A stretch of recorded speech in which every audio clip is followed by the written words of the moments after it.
Good people, good people, good people. Welcome to another edition of Commander's Wrap, where you get all your Commander's news in 15 minutes. I'm your host, Dr. Wonderful, Doctor of Writing, Professor of English, and avid Commanders fan, joined here by my co host, Kevin Bayne. We air every Sunday at 9 a.m. Eastern on YouTube and replay at 10 a.m. on Spotify, Amazon, and Audible. How you doing this week, Kevin? I'm doing good. How about yourself? I'm doing pretty good. I'm doing pretty good. We had ourselves a win that we're gonna recap. So I'm happy to get into that first segment, and then we're gonna talk about this upcoming Bears game. So lots of good stuff to talk about on today's episode for sure. Absolutely. So our first segment is going to cover Washington's 27 to 10 win over the LA Chargers. A couple of numbers for our listeners. Jaden Daniels was 15 to 26 for 231 yards with one touchdown. Additionally, Bill Merritt ran 14 times for 111 yards and two touchdowns. He also had two receptions for 39 yards. Meanwhile, this defense, which we were quite upset with last week, racked up five sacks, a forced fumble, and an interception. I thought this was a rather impressive win, Kevin, considering we started off slow by spotting the Chargers 10 points. What are some things that you noticed? What were some of your takeaways in this win against the Chargers? Yeah. The defensive play, right? That's what I was looking for. It's the thing we were all looking for. Like you just mentioned, it started out a little slow. 10 went down 10-0, and it kind of the first quarter it looked like the same defense that we've seen all year. After that first turnover, the defense created. That's when things started to change. Of course, that was the forced fumble caused by Quan Martin and recovered by Lattimore. And that happened in the second quarter. Eventually led to a touchdown, and it just seemed like something clicked at that point. But yeah, both the turnovers were game changing and really changed the momentum of the game. The other turnover was on the goal line. That was an interception or in the red zone. That was an interception by Sanristil, and he took advantage of a tip pass that gave him his second interception of the year. And at that point, keeping our two-score lead intact. You got to keep in mind too, this is Chargers offense. They were top 10 headed into this matchup. Another reason I think their offense struggled was the pressure on Herbert, as you mentioned earlier too. That five sacks. The Chargers have a depleted O line. It only got worse for them as the day went on. I think they lost another starter. And we continue to dial up pressure, which you said we led to five sacks. Shout out to Armstrong, by the way. He continues to play very well. He had two sacks in this game, and that brought his season total to five, which is actually tied for the second most sacks in the league. Um, so I'm really pleased with that. And and then how about old Bill? They gave him a heavier workload. He didn't disappoint. Despite getting just 28 snaps, touching the ball a total of 16 times, he was the most productive. Like you said, he got 150 yards, two touchdowns together. That was 111 rushing, and then I think it was another 39 yards on two catches. I was really glad though to see this D play the way it did after the poor performance that we saw the week before. So it was really good to see that turnaround and just On a quick side note though, I want to point out that on the offensive side of the ball, Jaden Daniels and Debo, I can see the chemistry there. Um, and I heard he's a game time decision for against Chicago. We need him to play, especially with Terry and Noah out. So hopefully he can play. Yeah, yeah. I will mention two things also from the game that just you know, I sometimes Jaden Daniels is like a religious experience. He makes some like throws. You're just like, Mm-hmm. God, Yeah, yeah, yeah, like, oh, Jesus, who does that kind of stuff? yeah. Two throws, that touchdown to Debo, zero coverage on 4th and 8, when he just Yes, yes. listen, Kevin, when the play's going on, I'm like, why are we throwing? Why are we throwing? Yeah, What? yeah, yeah, And the entire time, and I'm like, oh, that's why we're throwing.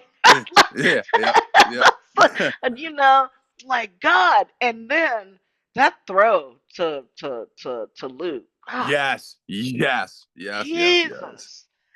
yes. And all credit to Luke because that is an incredible catch. That was an incredible catch, and it was an incredible throw.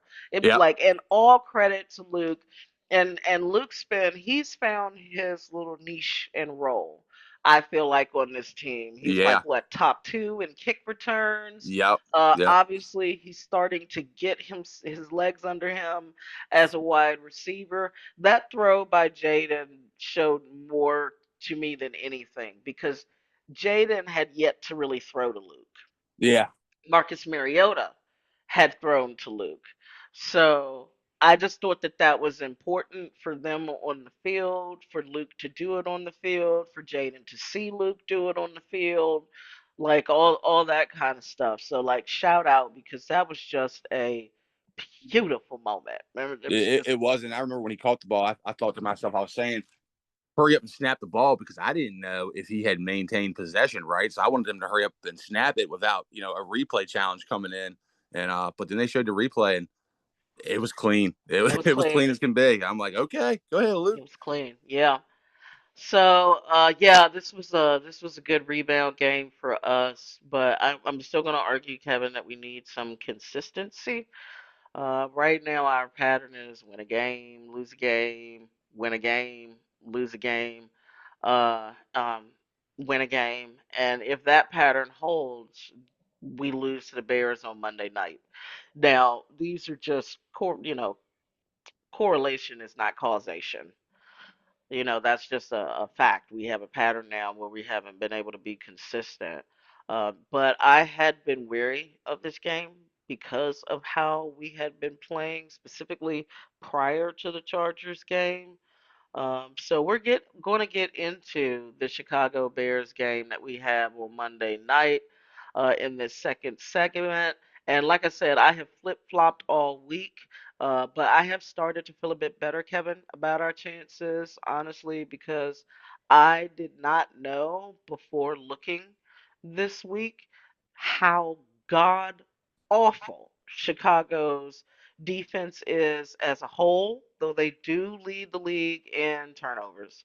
Um, and how much Chicago struggles to stop the run and run the ball. Chicago's run defense average right now is somewhere around 6.2.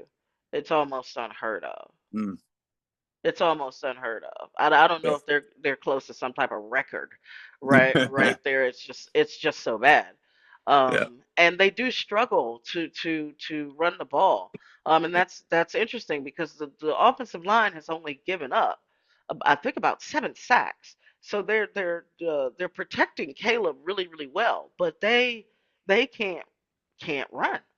And so they're also a streaky team, and I think that's reflects their quarterback, Caleb. Caleb is a streaky quarterback. He's very good.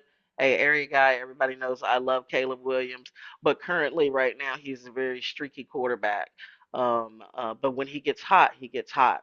So, what are some of your thoughts, Kevin, on and how do you think we win this game? Yeah. I think we're going to have to run, and run some more. Yeah, we currently have the top ranked rushing offense, and as you mentioned, how bad the Bears defense is, especially at stopping the run. They're literally last in the league uh, in yards allowed per carry. So I'm expecting a running back by committee, led mostly by Bill, to wear this Bears D down. I think we also have to make sure to protect the football. Jaden has been exceptional at avoiding turnovers. I think we have to maintain that discipline. Running backs have to hold on to the football.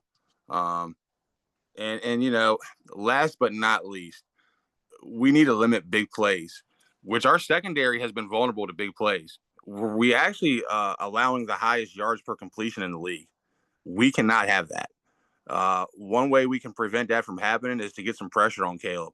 Um, I'm looking for Armstrong to kind of step up again and have another good game. And just let's get to the quarterback. Don't allow him to get comfortable. So yeah, we'll see. Fingers crossed. Yeah, agreed with you. I would like to provide some context, though. Just context, not an excuse for us allowing the highest, yards, in Hmm. passing. It's really skewed by the game against Green Bay and Atlanta. Yes, yes, It I is agree. it is skewed by those two games big time. Yep, The other three games, regardless of the fact that they were wins, the secondary was not doing that. So we'll have to see again consistency, right? That's what we're looking for. yep, yep, Is a yep. is a bit of consistency. So hopefully we'll get to see that soon. We'll be back next week, listeners, to recap our game against the Bears, and then we'll get you ready for our road game against our nemesis, our true rival, Dallas. Okay. Oh, and that conversation will be fun because no one hates Dallas more than us, right, Kevin? You got that right. Got that right. We got stories. For Kevin Bayne, this is Dr. Wonderful, Doctor of Writing, Professor of English, and avid Commanders fan. And this has been your weekly edition of Commanders Wrap, where you get all your relevant Commanders news and a little opinion too in 15 minutes.